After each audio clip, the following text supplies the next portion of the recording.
Call of Duty once held the crown for being the best video game franchise of all time, but due to recent events and recent decisions in the Call of Duty franchise, it has gone downhill very bad. The numbers don't lie, and in this video I will be showing you guys and expressing my opinion over this game. There is some goods and there is some bads, but in overall, no one's opinion is better than your own. So if you're thinking about buying this game this holiday season, pick it up and try it out. If you don't like it, then there's no penalty in returning it. But further on, let's continue with the review. Forces.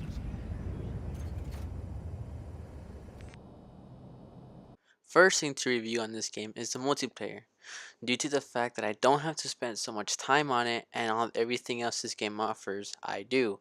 The multiplayer feels almost an exact copy and paste of Black Ops 3. So if you played Black Ops 3 and enjoyed it, well, you'll enjoy this one. If you didn't, well, you're gonna have a tough time enjoying this one. But that doesn't make the game bad. I personally enjoyed Black Ops 3. That doesn't mean I enjoy this game as much as I did on Black Ops 3. This game still has a couple changes and flaws and ups than Black Ops 3. First, we'll start with the specialist.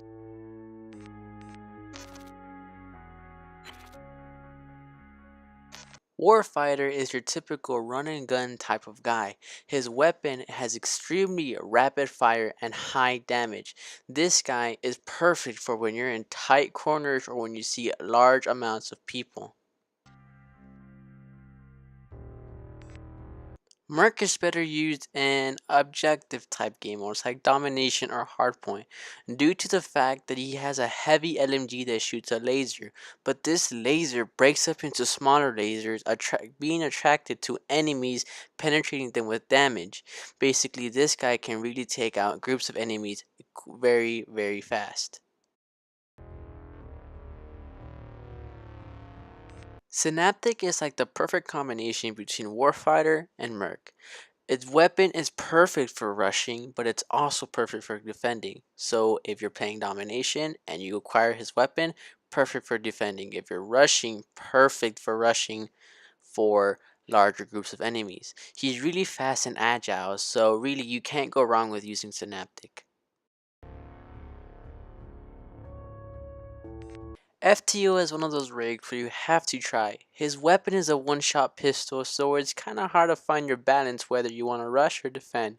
So give him a try and see where you land on how you'd like to use him.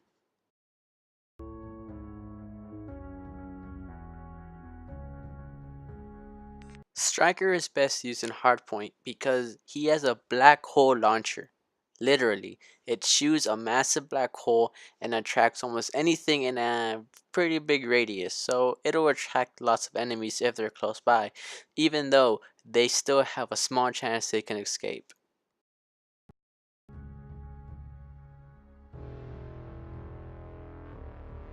Phantom is like the perfect sniper.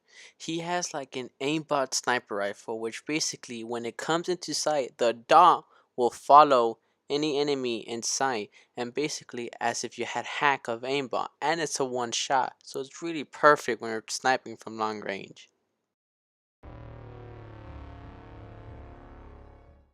Now that we covered the specialties, we can move on to the next subject, and that is the weapons. The weapons in Infinite Warfare are fairly well balanced, whether some are actually kind of questionable, like the NV4 assault rifle, which you see in this gameplay. It's the pink weapon, by the way. It's really kind of overpowered. It'll get there sometimes. The range is really good, which make people think that it's overpowered. And well, there's also variants. Yes, you heard me correct. Variants, but they're different than Advanced Warfare's variants. When you get a variant in that game, you basically get a gun with better, worse damage, range, fire rate, anything. In this game, they kind of do that, but very small, like 1 or 2 points worth of damage or range, which in some cases can do a lot, but in other cases, not so much. Where they really kind of changed up the weapons here are in the attributes, which is kind of like weapon perks from Modern Warfare 3. Basically, they're just like little attachments or perks to get on your weapon. For example, there is a variant for the NV4 when you get 25 kills with this weapon, specifically this weapon, you're granted a tactical nuke. That's kind of what I mean. Or on the yellow SMG I'm using also in this gameplay. Every time I get a kill, I gain a little bit of extra damage. It doesn't exceed 100 damage. It's just that when I'm damaged and I kill someone, I regain health quicker. That's basically all they did with the weapons in this game. Another thing we can start talking about is the game modes. They added two game modes so far in the game's life cycle. Right now, it is Defender and Frontline.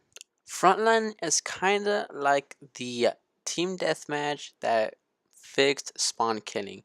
You spawn at your team spawn with extra health, and if someone runs in there, it takes them longer to kill you, but you kill them in the same amount of time. Same thing goes if you go into their spawn. You have the same amount of health, but they have more. So it kind of balances out spawn killing. So that's why some people enjoy this game mode. Defender is a completely new game mode to Call of Duty. It is basically a ball in the middle of the map, and once a teammate captures it, you must defend them until the time is up. You gain points by your team holding the ball the longest. You can pass it, you can kill people with it, kind of like uplink, but there is no goal. The goal is to hold it as long as you can, and then it'll reset after I think a minute. After that, it'll reset, spawn somewhere random on the map, and then your team's goal is to recapture it and collect it and hold it until time is up, until you get the maximum amount of points you can win. So basically, we've covered everything new in this game. Now we can move on to something else, and that'll be the special mode, which is zombies.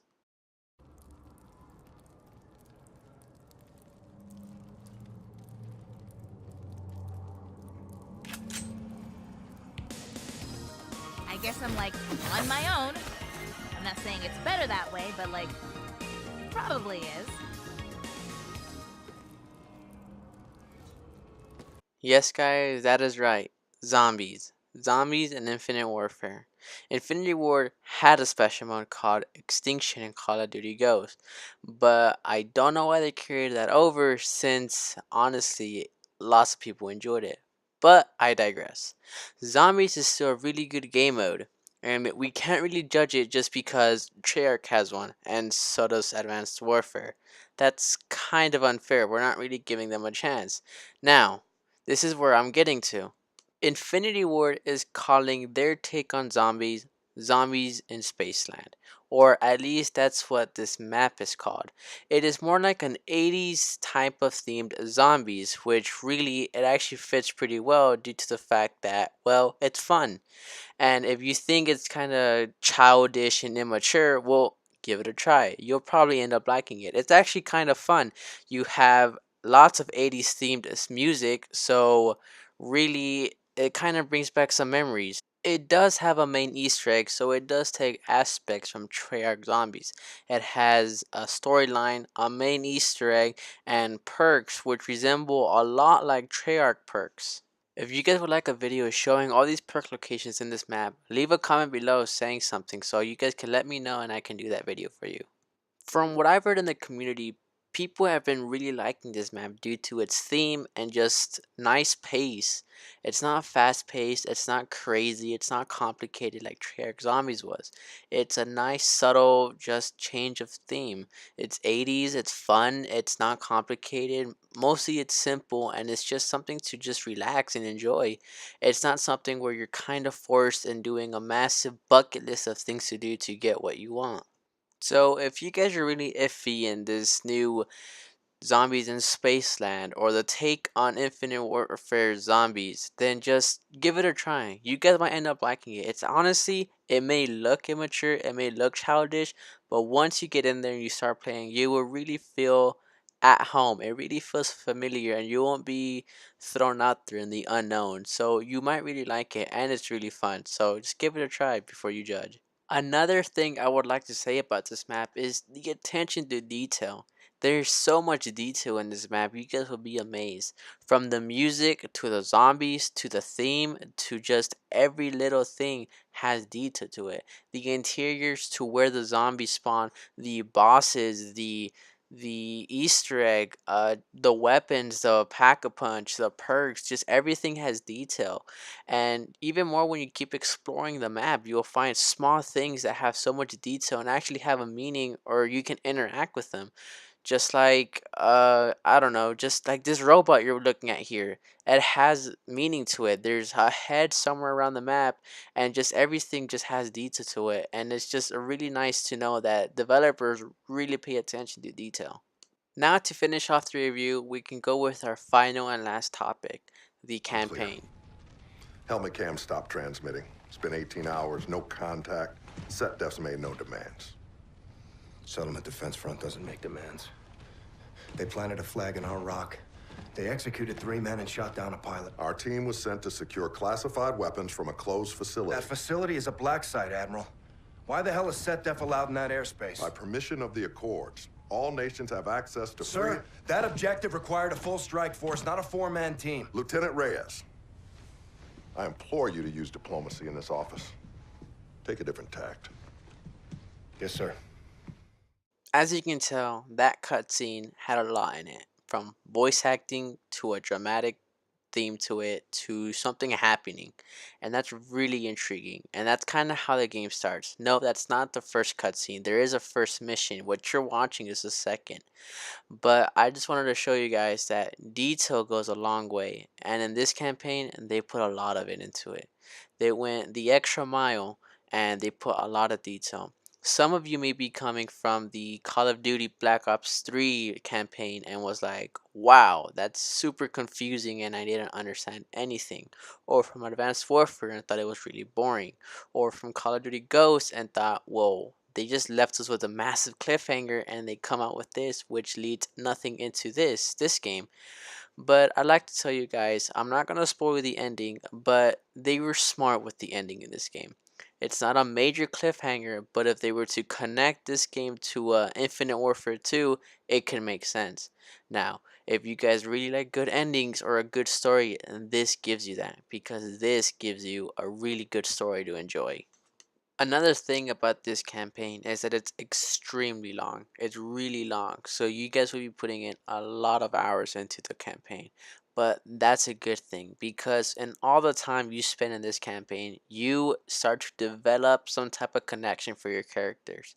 For example, this Captain Salter, she is really best friends basically with you in the game, and the character you're about to meet now, E3N, or quote unquote Ethan, is another good friend of yours. You guys spend a lot of time in the story together, and you'll be surprised at just how much connection and chemistry you guys share. It helps develop how close you and your characters get, and that's something they took from Call of Duty Ghosts. In Call of Duty Ghosts, they spend time connecting you to your fellow teammates, and the same thing does for this game, and it's really good. And another thing is that there's just some times in the game where you're just like, wow, this game is really good, and you can tell that developers put a lot of time and emphasis on this story. And with that being said, we can finally conclude our review. Now, we've covered all three aspects of this game: the multiplayer, the zombies, and the campaign, all in the best of my ability to give as much detail and opinion of this game.